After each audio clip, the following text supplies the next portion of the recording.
a lot of people who would like to train more for strength, train more often for strength. It's that we feel depleted and tired afterward. If the strength work is familiar and non-exhaustive, it absolutely facilitates whatever it is that you do afterwards. A boost into the day, so you're getting stronger, you're developing your health, and you're also able to then lean into your day with more focus and intention. Health Lab.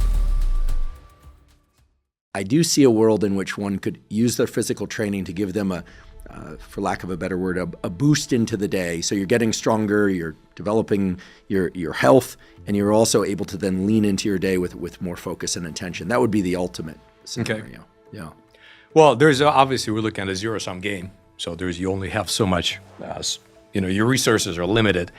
One thing that will absolutely help is fragmentation. It's been proven that dividing up a given workload into smaller chunks allows you, doesn't matter what it is, whether it's endurance training or strength training or some cognitive work, you're able to do more. And that's one thing that to consider. The other is obviously the feedback. You have to listen to your body pretty much. Soviets stressed very much that you have to take the cybernetic approach. You have to have the feedback, no matter what the training plan says. Arkady Voronov says you have to listen to that feedback. And freshness in the Soviet system of strength training, and not just in weightlifting, freshness was paramount. It's even better. Let's talk about how track athletes in the Soviet Union train for strength, and that will be even more applicable to a lot of the listeners, because they definitely didn't spend 2.5 hours in the gym. So, Professor Vladimir Dyachkov, he was a head coach, and he was one of the first to implement heavy lifting for the track. Right after the Soviets decided, hey, look at these Americans, lifting heavy weights, Bruce Randall and Paul Anderson and Canadian Doug Hepburn. These lifters, he says, always do low reps. So they would never do more than 3-4 reps, even with the lightest weight, even with the warm-up weight. They spent a lot of time doing just singles and doubles, and it was absolutely essential that they stayed fresh. And part of it was just how they felt. Part of it is the performance, how well they jumped, and so on, and how they felt after. So they found if you're really obsessive about it, you have that tonic effect that lasts at least until the next day. And the tonic effect is both for your strength, for your power, but also for your cognitive functions as well. But it's also very, very interesting that, here's an idea, do a bench press the next day before you're competing in the jump. Or do a heavy squat the day before you're competing as a thrower. So it's very interesting how the opposite part of the body stimulating that was very, very helpful. Very interesting phenomena. So they found if the strength work is familiar and non-exhaustive, it absolutely facilitates whatever it is that you do afterwards. Restricting, this is where track athletes were very different from a lot of other people. They tried to restrict their volume as much as possible of strength training, in part because, they had to do other things and because they had to stay fresh. So if you look at the volume, if you look at, generally speaking, how many repetitions that you want to perform per exercise, per training session, and again, these are purely empirical numbers. They come from Soviet weightlifting, but they were also applied in track. So the minimal volume is 10 to 20 repetitions total. So minimal. Optimal is 20 to 30. Maximal, it becomes 30 to 50 in that window. So when you're looking at 20 to 30 reps, maybe on the lower end right there, you're going to build strength.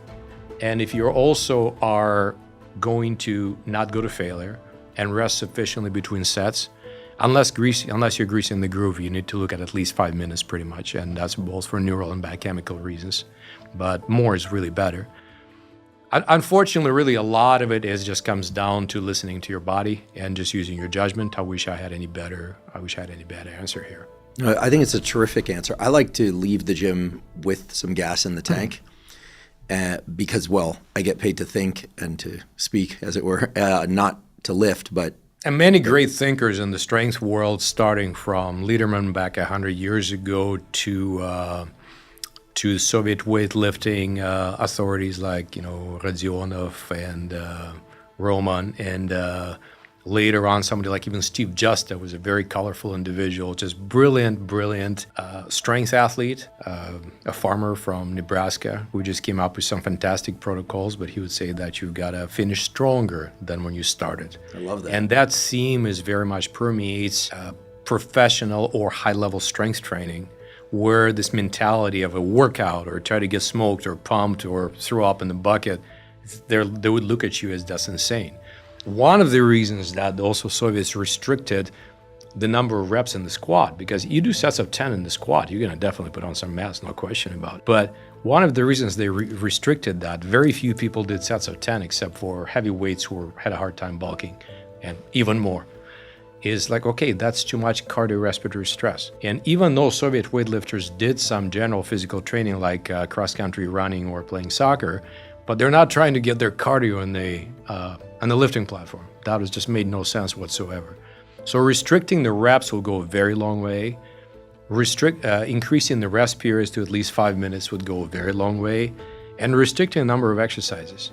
Because people don't realize that you're using different muscle groups, but still using the same brain. You're still using the same adrenals. And all that stuff really adds up. And so I would say during one training practice, maybe 2, maybe 3 exercises max, lifts.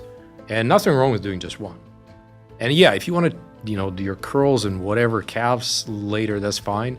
But you can tack it on in the end, or you can do it totally separate. Those things don't really zap you. You can just come in a separate day and just enjoy your calf burn. Love it. So the simple takeaway here is, if you want to get the arousal that comes from exercise, in order to use that arousal, to leverage it towards better cognition, brain health, etc., the key thing is to make sure that you're doing exercises that are compound exercises. So that these would be the movements. You can look these up, just say compound exercises. You can put that anywhere and you'll see that that includes things like squats, deadlifts, bench presses, dips, pull-ups, rows. And yes, of course, you want to train your whole body so that you have, symmetry of function, of strength, and you want to offset any injuries and things of that sort, or aesthetic reasons, perhaps. But the idea here is, if you want energy from exercise, you want focus, you need the deployment of the neurochemicals that we've been discussing, most notably epinephrine and norepinephrine. And through the identification of this motor network, as well as the affective and cognitive networks that converge on this area of the spinal cord and then send communication to the adrenal medulla, you can essentially control the levels of arousal that your body and brain produces. So in describing this, my hope is that you'll no longer think about exercise as just elevating your heart rate, or you no longer think about exercise just as moving your body, but rather that the movement of your body is creating specific neurochemical outcomes, both in the body and the brain, that create the arousal that initiates the improvements in focus and attention that allow you to learn better and that contribute generally to brain health and longevity.